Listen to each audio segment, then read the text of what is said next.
What's up, everyone? Welcome back for a new edition of Collider Ladies Night. Phillipa Soo, welcome to the studio, to the show. Thank you for having me. What is the movie, the show you saw, the performance you saw, personal experience you had, whatever it may be that first made you say to yourself, I absolutely have to be an actor? Well, I've known since I was a kid, like very, very small, that I wanted to be a performer. I didn't know necessarily if I wanted to be an actor, but I remember my mother worked for a theater company in Chicago, and we went to go see a youth production that they were doing there. And I don't remember what the production was, but all I remember is there was this girl on stage and she was sort of like in a spotlight and there was like a dance number that she was doing. And I remember turning to my dad and being like, I could do that. And he was like, yeah, you could. I was like, okay. It's like, that was really the first moment that like, I remember thinking to myself, like, I want to like be up on a stage. And then I think maybe the thing that changed my life the most was probably Mary Poppins. I get that. You know, Julie Andrews and the magic of storytelling and being transported to a different place than where you are. Like so much joy in that film as well. And to be able to tell a story through song, that was really my first exposure to musical theater. And so I would say that. And then later on, like as I got into high school, or middle school really, was Chicago. Oh, yeah. The musical, but the movie of the musical. Good Rob selection. Marshall. Yeah. Oh, yeah. I even did a, with two of my friends. So there were only three of us, but we were doing Pop Six Squish. We were doing the Cell Block Tango with just three of us, and we're like 12. It was great. It was great. Yeah. I love how you went with something like super wholesome like Mary Poppins, and I'm thinking about falling in love with film via like Jurassic Park and Scream. Oh, yes. Well, that too. Monsters and slashers. That too. So you isolate the itch to be on stage, to act, to perform. When you decided you wanted to make it a profession, what did you think was step one to making that dream a reality? And now having done it, would you recommend that first step to another aspiring performer? Or did you find something that was more effective along the way? Oh, gosh. I think the first step really was meeting someone who was doing it. Like thinking, you know, I grew up in a suburb of Chicago. So like I had grown up seeing theater, and my mother had worked in the theater doing, you know, some stuff behind the scenes. And I had a chance to meet an actor friend of hers who was a company member at Steppenwolf, Yasen Peyankov. And he was so generous because he would like, I remember we'd go see his shows knowing like, this is my mom's friend and like, we're going to go see him in a show. And then after getting to see him and speak with him and say hi, you know, out of costume at the stage door or like outside of the theater, it was just really cool to see someone who had made a living at doing this, that it wasn't just this sort of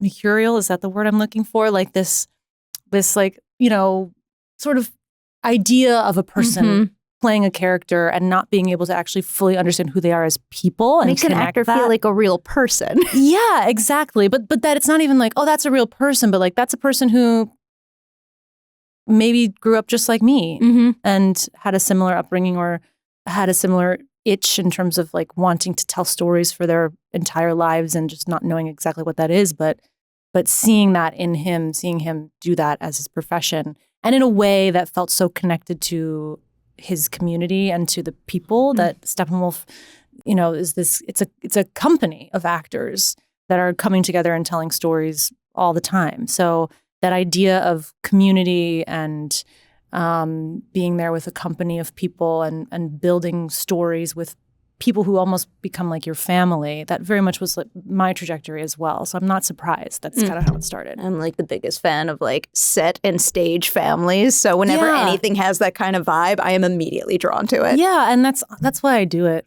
Is the you people. Pour so much of your life into these characters and these worlds. I know every single working environment can't be like that.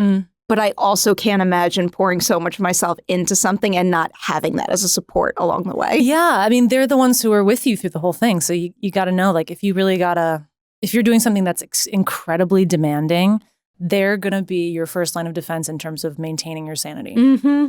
Oh, you definitely need that around you in this business. And so anyway, for someone like starting out, I would say, just talk to people. Try and like get into rooms where you can, see a reading and they do a talk back and you can ask questions. I mean, theaters do that all the time. They do talk back. So if you can find yourself in a place where you can ask a question, connect with people. That, and for some folks out there, a good path is to go to school. And you went to Juilliard. Yeah. I have a big 2-part question that I absolutely love asking when it comes to studying an art like this in a formal school setting. What is something you learned while you were studying there that you still use to this day? But then also, what is something that all the schooling in the world never would have prepared you for when you hit your first professional stage or set? Oh gosh, something that I use to this day. It would probably be just, I think, like, very simply, just because it comes up a lot. The character is not trying to cry. Like, if you're dealing with an emotional scene and there's this sort of pressure of like, oh, I gotta cry, like, ooh, which can be very daunting and does happen, especially like film and TV. You have to do something over and over and over again. You run out of tears eventually. Your body dehydrates and you're done. But hearing from a teacher, say like, the character is not trying to cry. The character is trying to convey a message. They're trying to connect. They're trying to do something to the other character, but they're not trying to cry. So you can alleviate the pressure of like having to cry and just play a scene, and maybe the tears will come, or maybe you might have to fake it, but you need to leave room for the audience to feel emotion. That if you're really crying and feeling all the feels, the audience might lose something in that. So you really have this really delicate balance between being emotionally connected, but then also actually having a job to do as the character, whether it's to punish or to seduce or to comfort. You're actively trying to do something to the other person. And then, tip. Yeah. And then I think that as a young actor, I kind of touched upon this earlier, but if you're in school, you only do a show like maybe for 2 weeks, and that's it. And then you're done. Being in a show or being like on a set where you're doing things over and over, or you're living with a character for potentially years, that's a stamina that you don't learn necessarily until you're like out in the world and doing it. And I feel so lucky that I've been in multiple shows that have gone on for years plus, which is crazy and awesome. But especially on stage, there's something that happens to your brain, like about, for me, like I would say like 4 months in, where like my body takes over. Like my mouth knows the shapes of the words that I'm supposed to say, but my brain is like sort of getting a little soft and sort of like out of, and like I'll be somewhere else in my brain and be on stage and be like, oh my God, what am I doing? I'm talking, meanwhile I'm like thinking about something else. But then something happens like 8 months later where like you'll connect back into it again and you'll find something new and something exciting every night. And then you'll go into another, like it ebbs and flows, but it is really hard to have the stamina to do something over and over again for a year. Interesting. I don't know if you remember anything with this much specificity, but can you give me an example of a time when you kind of like were losing yourself and then were maybe struggling to regain that feeling of being present in a character, and tell me what flipped that switch back on?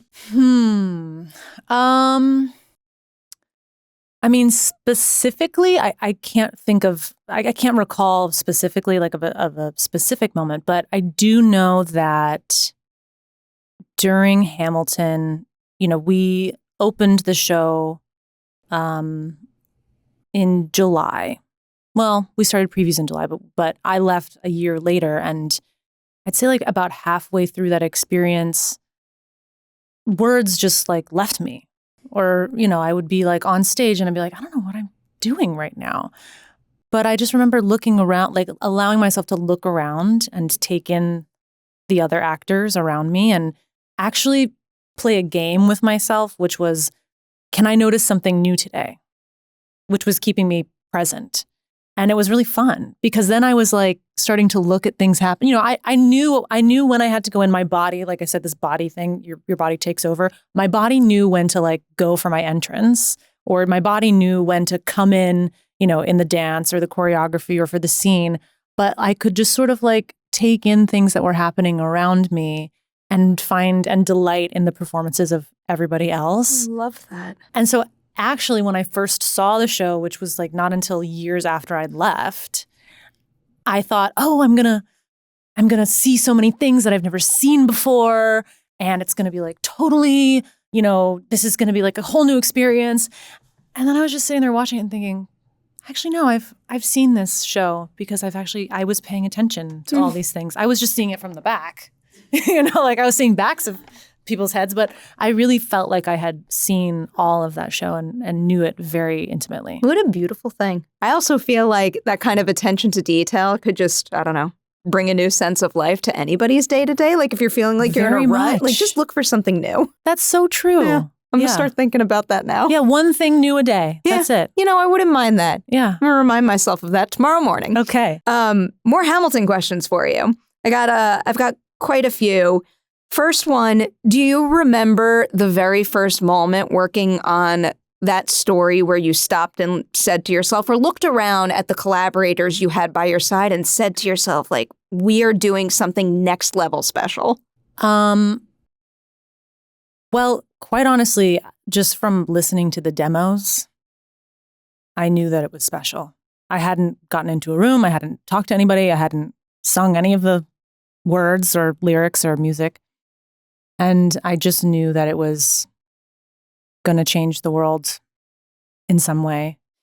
But maybe the most emotional moment for me in sort of stepping into portraying Eliza was, I think, one of the last readings where we were just behind music stands. This was before we like got up on our feet and started blocking and choreographing. And it was just the first full reading of the entire thing behind music stands. And the last song hadn't been written yet. And so, you know, we were in this process. It was like a couple weeks of rehearsal. We were learning all the music. I had previously done a reading of Act 2, so there's all this stuff from Act 1 that I had never heard before. It was super exciting. And then Lin brings this last song, like I want to say on the actual like last day of rehearsal, like the day before the presentation, and was like, so I wrote the end of the show and it's Eliza. And I was like, what? I was so caught off guard. And I had this like deep wave of like emotion. I was just so moved that, you know, this whole time I've been with her in this journey and, you know, really just like, you know, as a young actor, like putting my head down, just like so grateful to be there and like be in this moment, no expectations at all, except just so grateful to be there. And then getting like the honor of finishing the show, I was just like, oh my God. And I think that level of respect for the work for Lin and Tommy and Andy and Alex, and also a level of respect for the people whose lives we were portraying, respect for Eliza, for her legacy and what she did. I felt so honored to be a part of that moment. And so I wanted to carry that feeling that I had when I received that news that day into actually performing that moment, because I think a lot of people felt the same way. They're just like, oh my God, it's her. It's her. And to be left with that, it was awesome. What a beautiful memory, and then an experience to have ripple through the beginnings of the show for you, too. And then all the good things that happened after. I have two questions for you about looking back on that experience. One will be from the business perspective, but here I'm most curious about like your craft as an actor. Looking back, what is something about the Hamilton experience that now makes you think to yourself, I am so glad I started to like find my voice and my craft through that particular production? Well, I think the standard was set very high immediately in terms of just the quality of storytelling at the highest caliber in every way, the way it sounded, the way it looked, the way it felt. And that was certainly a testament to our amazing creative team, but also a testament to us, my incredible ensemble of actors that I got to be with every day. And it really taught me about, I think, just a level of collaboration that I was always going to be interested in. This feeling that you get when sparks start flying in the room and, oh, that's a good idea. And then it goes and it comes together this way. And, somebody has a vision, but then we're filling it and bringing ourselves to that vision. Like, it really feels like this magical moment. And I got to feel that so early on out of the gate, even with that show and the show that I did before that, which was Natasha Pierre and the Great Comet, the one that I broke my foot in. That was my first job ever. And that was very similar, just amazing people with fantastic ideas and just wanting to tell this story, like that the story was the thing that was keeping us together and keeping us in that room. And so from that day forward, from those two experiences forward, I just felt like, okay, well, now I know what it is. I always love hearing about situations where people are surrounded by like wonderful, kind, and creative people right from the start. It's so nice. And also knowing at the same time, it's not always going to be like this, which is, I think, the key to that, because there's a level of being grateful for it that I was able to have because I had spoken with people who were saying, oh my God, it's just not like this. It's not like this all the time, God. And also being able to really like savor it, that like this will end soon. And I want to hold on to it as much as I can. I'm kind of jumping off my roadmap with this question, but I think this is worth following up on. I don't know if you had an experience where an ensemble and a feeling on set or stage isn't like that, but if you have, what do you do to preserve the experience for yourself or maybe make it better for the entire company? Well, I think by just being present and allowing myself to be vulnerable. I think we get into sticky territory when you're trying to make something that is greater than anything that you could have made by yourself. So you need the other people there, right? There's like a need for that. But also like knowing that you're not going to have all the answers. And also you might have conflict. I mean, that's something I think valuable to understand, like how conflict can be useful. Yes. And how you can have healthy conflict, that just because something isn't working doesn't mean that someone's wrong. It just means that we're not on the same page. And I actually think conflict is good. And then there's like discerning the bad conflict, the conflict that actually is getting in the way of the work. If the conflict is towards this goal of like telling the story and having economy in whatever this story that we're telling, that's great. If the conflict is taking us away from that economy, we're losing a sense of what we're doing, we're frustrated in a way that makes us not want to be there, then you start to get, okay, maybe there's like a morale shift that needs to happen. But yeah. Just having some conversations with folks about good friction. Just talking to people. I want everyone to be nice and happy, but I know that there's certain kinds of creative friction where you wind up finding the unexpected magic because you don't perfectly align with how you interpret the material or maybe how you work as an actor. Right, exactly. And that's important. Back to Hamilton for two other questions, because one of the things that I'm a little obsessed with asking about is an actor's relationship with an award or a nomination for a Tony in your case, because I know you don't do this work to win awards and get nominations, but it is a really important special thing that should be celebrated, and it could mean a lot to you, especially at particular points in your career. So at that stage, what did that nomination mean to you? I mean, I was so incredibly honored. And also, I think I was secretly freaking out because I was like, oh God, now I have something to prove. But I think that was a healthy way to look at it because, awards are very interesting. And I think for anything in life, you have to be able to hold two truths at one time. One is being that like, it's not a testament to the quality of your work necessarily. But when it is picking something to single out and celebrate, you should be present and celebrate it. That it is both of those things, that it means nothing in terms of the work, in terms of reaching people and saying something and making a statement with with the art that you're making in terms of how much you worked. It doesn't necessarily say anything about that. But it does celebrate something that's beautiful. And when we celebrate beautiful things, I think we should. Yeah. You know? I'm a big believer that should always happen. I know. And maybe even that should happen more than it does sometimes. Yeah. In a more casual manner. It doesn't have to be a fancy statue or something. Yeah, I'll just give myself this water bottle. Seriously. Like, I'll present it to myself. That is like your I Ladies' won. Night award. So honored. We give away Dasani Thank water you bottles for as this award. water bottle. I really appreciate it. Now everyone's going to want to be on Ladies' Night and win an award. So, post-Hamilton question now, because correct me if I'm wrong from your perspective, but from my limited perspective, when you wrap up your run on that show, it seems to me like, you know, the doors opened in a different way as far as screen work goes. Did it feel that way to you? And what kind of opportunities were you getting that maybe you could attribute to everybody seeing Hamilton and loving it so much?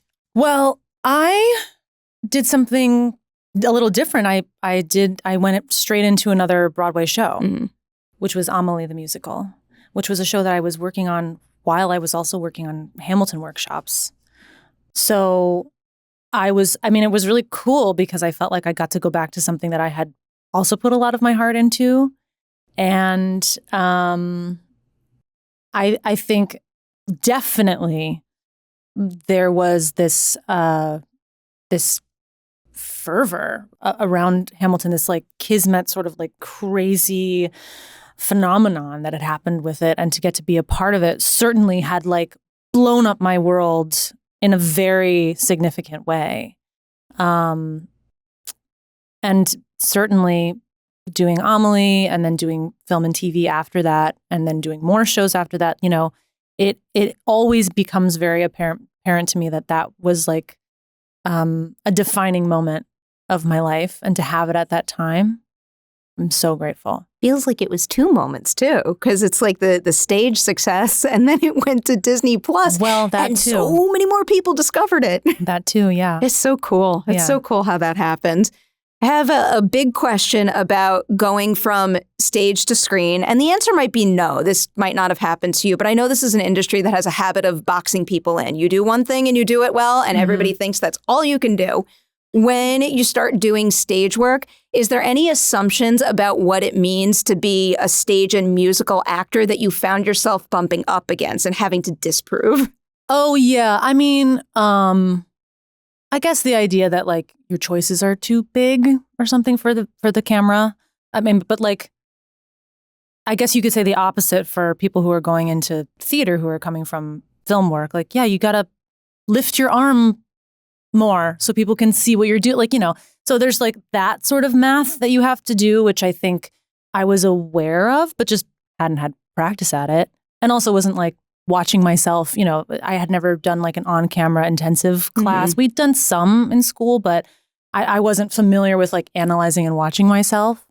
But I think, you know, I certainly think that if you are available, emotionally available and vulnerable and open to learning, it's very easy to just catch on and say, okay, oh, I see that person's moving the camera that way, so maybe I should stand over here. Like you start to learn all of the math. That really only comes with experience of being on a set. And so I guess I'm really grateful that I had a lot of friends. I had my husband, who also had a lot of film and TV experience, to sort of like give me some like tips and tricks. And so you just sort of like pick it up along the way. But I don't buy this sort of like, well, we saw her in that show and she had like a really beautiful voice, but like, can she talk?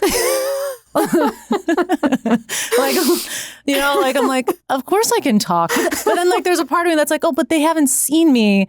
You know what I mean? They haven't like seen me do that. So of course there's like a level of being like, I don't know, can she? So yeah, I guess like maybe the best thing to do is just like prove them wrong, I'm I not guess. going to unhear the absurdity of that. Oh my God.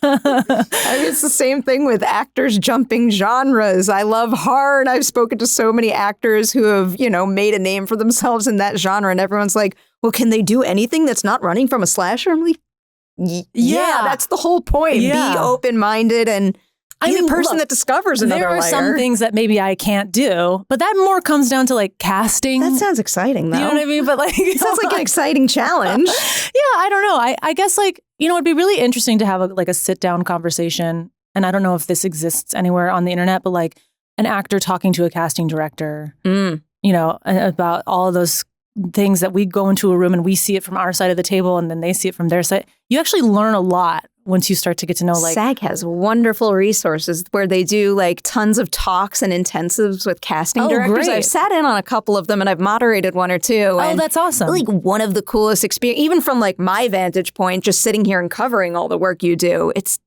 absolutely fascinating. Yeah. I mean, I did we did classes with casting directors in school and I just remember thinking, oh, they want me to do well at this. They want me to do this scene well. Mm-hmm. Oh, okay. There's like young me just being like, oh my God, like this is going to be awful. I can't believe I'm here. I shouldn't be here. Imposter syndrome. We all got it a little bit. Exactly. But to know like in my mind and having talked with casting directors who are literally like, I'm rooting for you. I'm just rooting for you to do the best work that you possibly can. That's like what film, television, stage work, that's what it's all about. It's all an experience where everybody's job helps somebody else rise in their own work. And if you don't think about that every step of the way, it's just going to collapse. Yeah, that's right. Moving into some screen work now, I always do like touching on a bump in the road. And the particular one that I wanted to bring up here, because we're talking about a new TV show you have, is The Code. Mm-hmm. So that was your very first opportunity getting a series regular role on a show. Mm-hmm. The show only lasts one season and then it gets canceled. What is the key to kind of not putting that on yourself and staying open-minded and positive and forging forward to the next TV opportunity? Well, I think I had a really great just community of people around me who had that experience before, and hearing people say like it's normal. It's like not a reflection of you necessarily. Not taking it personally. I think that was helpful. And as someone who takes everything personally, like how do you do that? Trust me, it's a practice to not. But yeah, I guess I just remember thinking like when we heard that we weren't going to get a second season, I felt this way about Amelie, the musical, which only lasted 5 weeks on Broadway. There's a lot of things that are out of your control, but what's in your control is showing up, knowing what you're doing, knowing your lines, doing your work, being there for your fellow actors, taking care of people on set, showing up on time. That is all in your control. And that's all you can do. And so that by the end of it, when something like The Code ends, you can say, well, if someone told me this was only going to be one season, I would have felt very good about how this went. Because I made some friends. I had a great time doing it. I really enjoyed the process. Because that was my first time, being on a set as a series regular, I learned how to do that job. Mm-hmm. I learned how to, make sure that I was hitting my mark every time. And, when we're shifting to the other person's coverage, getting close to the eye line of the camera. Like I learned that by doing that experience. And I wouldn't have done that. I wouldn't have learned that if I hadn't done that. So I just in those moments, know that if I'm doing everything that's within my control to the best of my ability, doesn't matter what happens, I will know that I have done my best. I love that mentality. I have peace. Although, there is like a level of sadness because you're like, oh, which is fair. If you care about something, I think that's a very valid feeling to have. Both feelings, the care and also being able to like let it go and know that you did your best. My biggest fear with show cancellations and movies that don't do as well as hoped at the box office is that like it invalidates the work for the artist who made it. Like I never want to hear about that happening, but I know that, business pressures exist, and it can be a hard thing to compute and figure out where the value lies and how it can never be taken away versus how everyone deems it either success or failure. Yeah. Makes no sense. No. Makes no sense. I don't like it. But I do like learning lessons like that then you are able to apply on future shows. Before I get into Dr. Odyssey, there was one other thing that I wanted to ask about. it's warriors, because I've been seeing that in my news feed quite a bit. Yes, yeah. So I don't know all that much about the process of making a concept album. So from your perspective, how does your prep process and doing the work itself change when you're doing a concept album versus any other type of production? Well, this was all very magical, this whole Warriors experience, because the group of us, the Warriors, the ladies that I have the privilege of being in the company with, we were just there originally just to sort of like help Lin make these demos. And then Lin and Issa were both like, oh, these are the Warriors. So we didn't know going into it that we were going to be a part of it. We were just, I'll speak for myself. I have, since Hamilton has ended, followed Lin, been his champion, been his fan, been his friend. I wanted to be there for him always, because I'm so grateful for that experience. So when he calls and he's like, hey, do you want to help me out with something? I'm like, absolutely.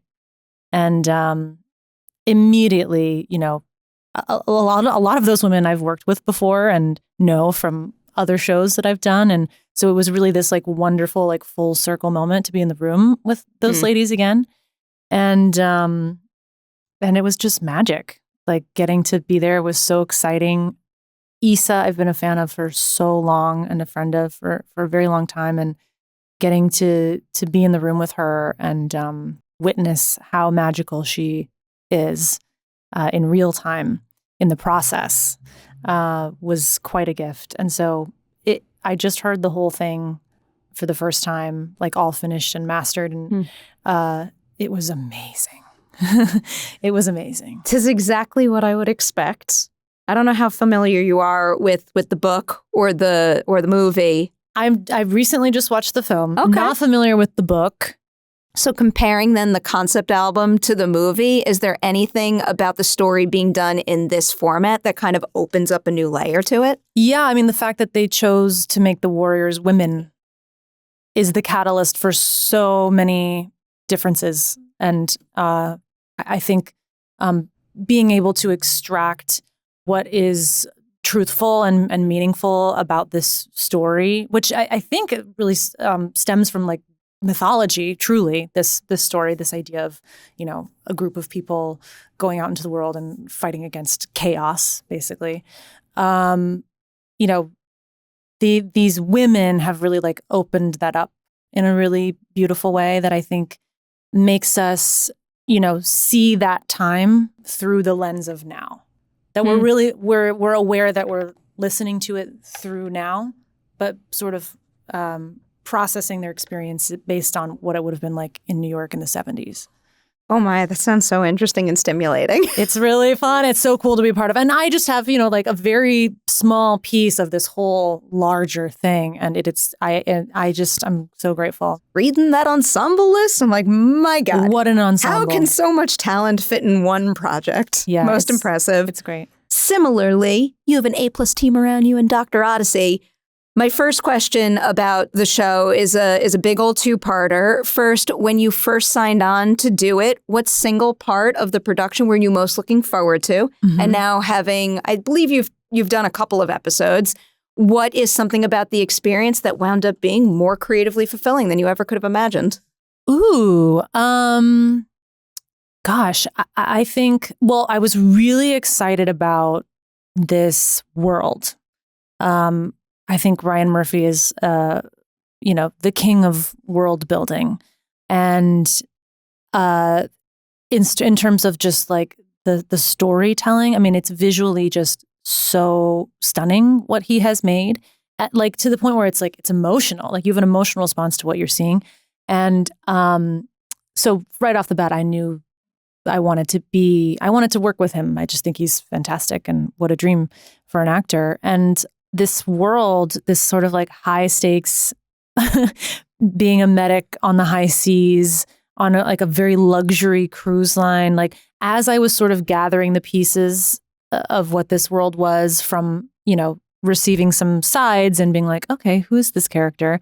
I love, the language was lifted. I loved that. And then all the way to like getting towards pre-production with the costume and wardrobe design and seeing what this world was because of that. And then arriving here and seeing the sets, like it all sort of came together, in a lovely like puzzle that's just sort of made itself clear. And I got more and more excited and more like scared. Like, I'm like, oh my God, like we're making something completely new and I get to be a part of it. I'm like, whoo, pressure's on. But I think there's something like really wonderfully generous and sparkly about the four of us that we all, have this like innate connection right off the bat. And I think it's written into the text, but I also think that we inherently just bring something to these characters and therefore are bringing something to the room and to the process. And I think that's apparent. I think that really translates to the screen. And something that I didn't expect. Wait, what was it again? It was something that wound up being more creatively fulfilling than you ever could have imagined at the start. More creatively fulfilling than I could have imagined. Okay. Well, just the joy in all of our amazing guest stars that we have. I've only seen 2 episodes. You're already stacked. I know. I'm like, I wish that I could. I honestly, How much have you filmed? Well, we're up to episode 10. Okay. Yeah, out of 18. So there's been so many great people, and I can't talk about any of them, but I think it really just like it solidifies back to what we were talking about earlier is like this idea of meaningful collaboration and the fact that the format of the show works in that like the four of us get new people to collaborate with every 8 days. It's incredible. I mean, I've gotten to work with so many people that I've admired for so long. I've gotten to work with some friends. Like it's like I couldn't imagine a more artistically fulfilling environment to be in where you get to like interact and have scenes with people that you've just like loved forever. I love hearing that. It's great. I have many follow-up questions. The first, because you've emphasized, the four of you working so well. And I definitely see that while watching the show. Do you have a specific memory of the very first time, either in prep or on set, when you kind of looked around at them and you said to yourself, like, I feel it. We are the right foursome to lead this show.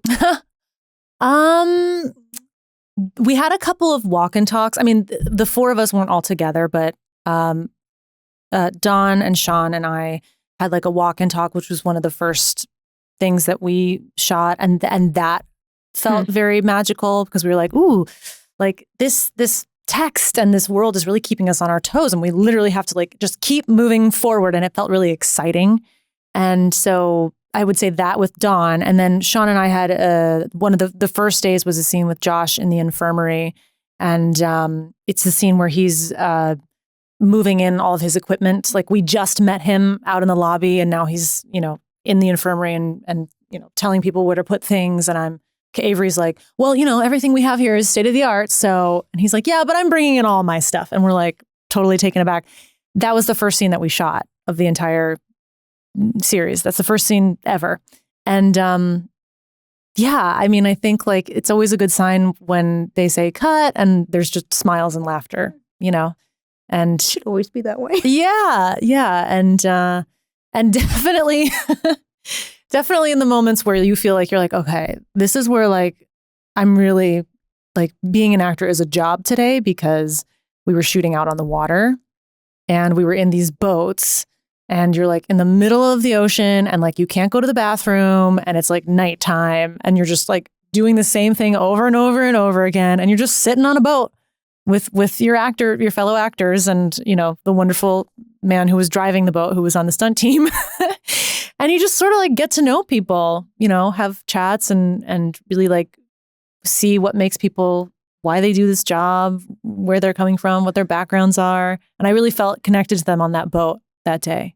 I'll preface this by saying this is an impossible question to answer because everybody who works on a set is important. But what you just said made me think of this. And I do like to ask it every once in a while. Can you tell us about an unsung hero on the set of Dr. Odyssey? Like, we always get to see, you, the other stars. We know Ryan, but someone who doesn't get the credit they deserve for their work and we should know their name. Okay, I'm going to give a huge shout out to Gio, who is on set deck, I believe. Is that the official name? Could be. So Gio's coming around. He's making sure that everything there looks perfect. The windows are, wiped away. The smudges are wiped away. The floor looks amazing.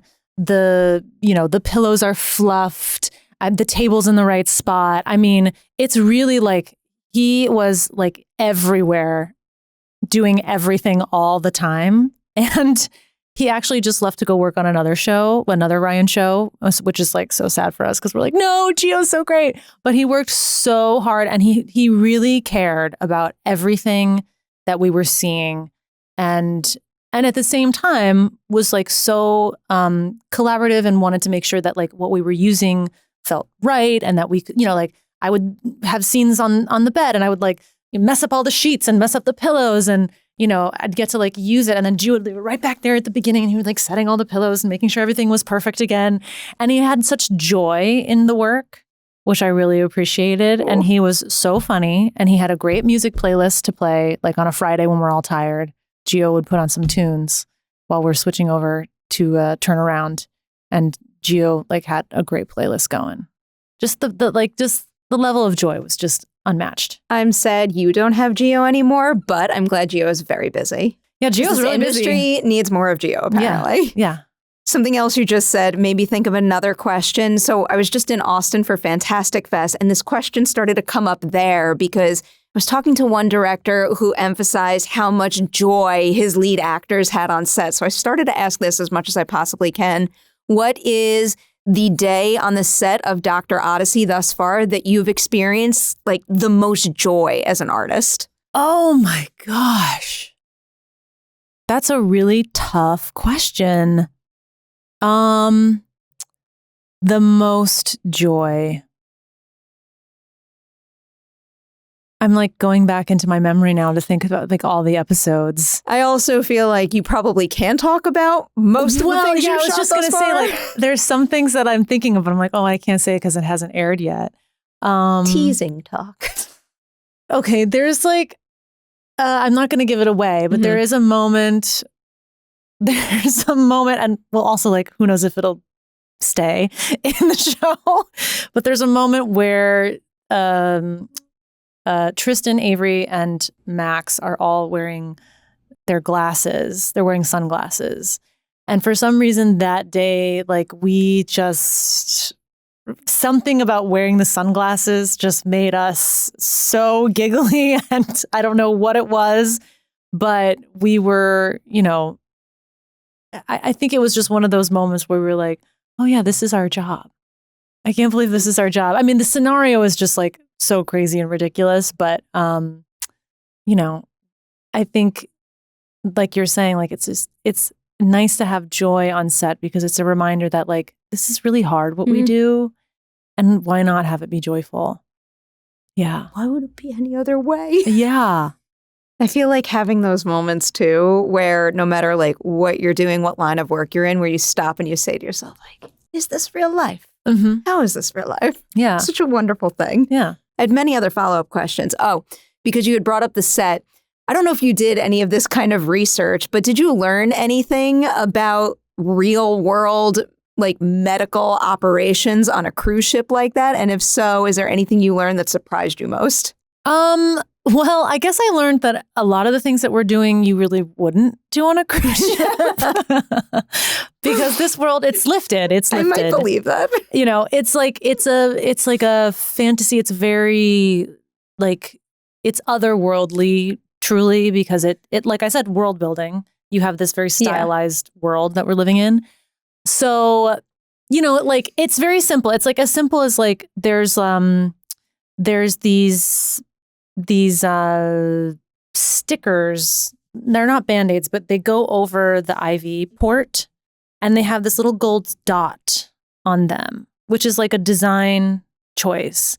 But that is by no means like medically, like the gold dot isn't like what you see like in a hospital. But like we have, and the way that our IVs look, they're not in bags. They're in these like beautiful glass, like gold bottles.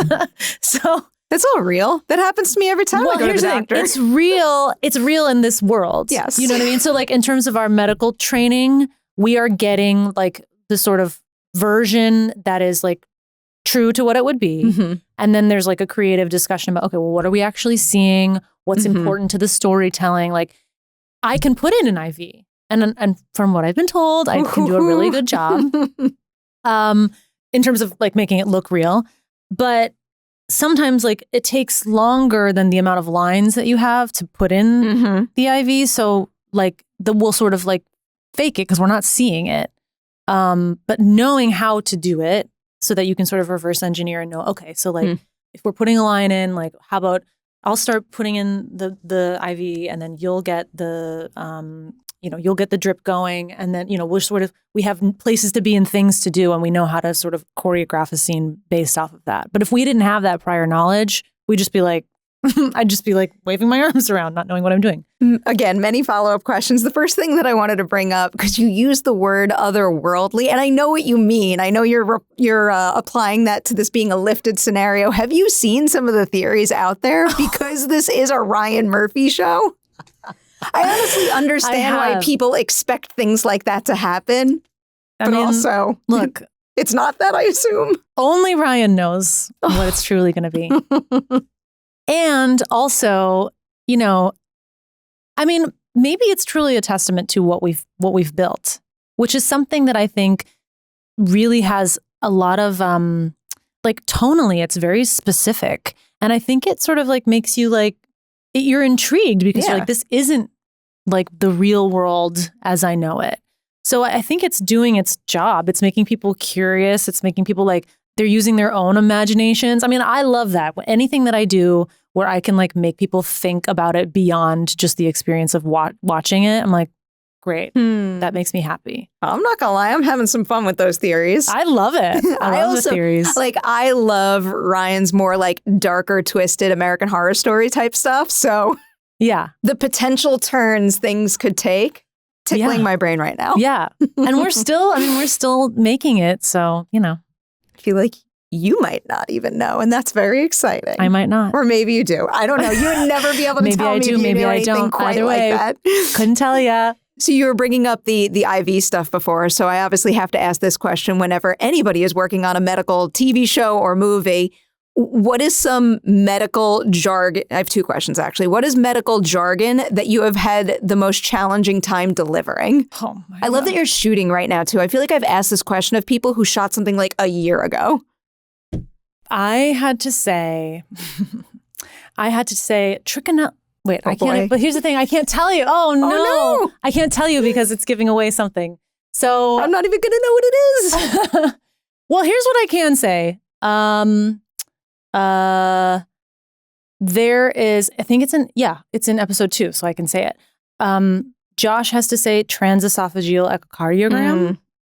Transesophageal echocardiogram. And that is just an example of some of the medical jargon that we're saying. And I have found, and many people also in my cast have found, that a helpful way to remember these words is to make them into a song. I mean, not doing it like in the take, obviously, but like I have found there's many days where I'm like in my house and I'm like, how do I say this word? La la la la la la la la la, and I just make it into a thing. And I have to ask for an example. I know, but I can't tell you because it'll give it away. Is there an episode 1 or 2 example? Okay, let's see what happens in episode 1. Well, that stuff was actually pretty easy in terms of the iodine poisoning and the penile fracture. Yeah, I so badly want to tell you because it was something that I just did, but like I can't tell you because it'll give it away. we'll circle back eventually and we'll create the Dr. Odyssey season 1 track list.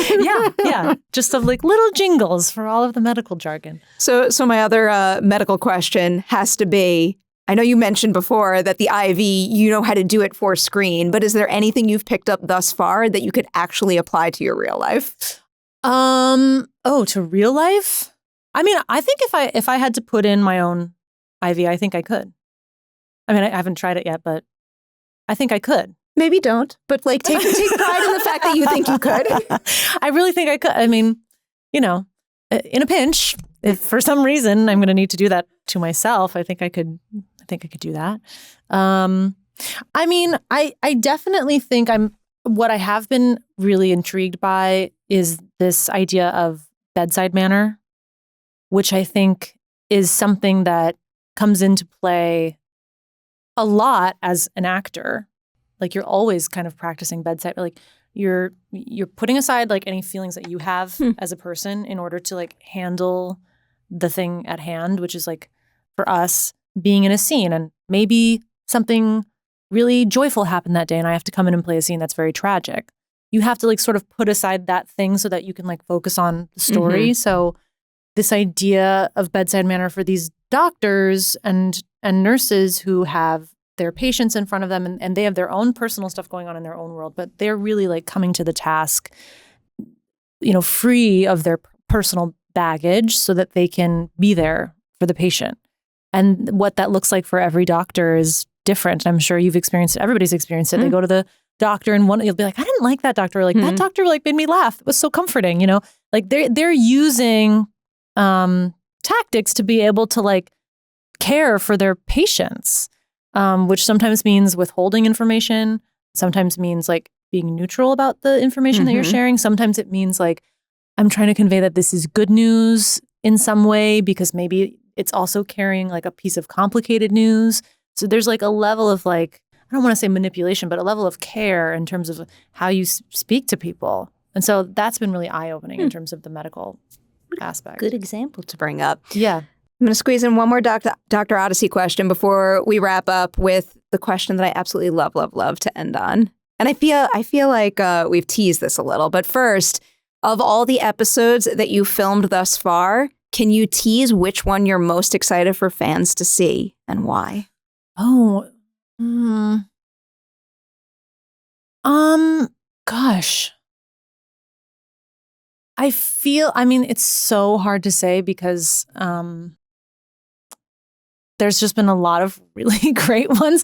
I'm excited for, truly, I'm excited for like the next 3 because there's a lot of great people and they're all very different. They're all very different from each other. So I'm excited for that. But that's not to say that I'm not excited for the 3 after that. It's just like, you know, having completed them and having space and time from them, I'm like, oh yeah, like it was really joyful to make. Joyful. There's that word again. Keyword, joyful to make. And the people are just phenomenal. So good tease. Yeah. I'll take that. So every single episode of Ladies Night ends with this particular question. I find that people in this industry like giving each other awards, and I do think that's super cool. I think we should keep doing that. But nobody says good job to themselves nearly enough. I want to know something specific you have accomplished thus far while making Dr. Odyssey that you know you will always be able to look back on and say, I am so proud of what I did there. Oh, gosh. I'm proud of just being easy on myself, which is a really hard thing to do for someone who's a people pleaser. The schedule has been really intense, a lot of really long days. And I think I've just done a really good job at coming in prepared, letting the pressure of the day before, the day after, or the day before leave my mind for a second and just, you know, focus on the task at hand. And I think it's one of the first times, maybe ever, and maybe this comes with age and experience or whatever, but that I've been truly I've been present. I've been really present in this experience in a way that I really don't feel like I've done in my past, but maybe in a way that I'm just more aware of. I don't know, but I feel definitively like very proud of myself for being very present in the moment. I love that answer so much.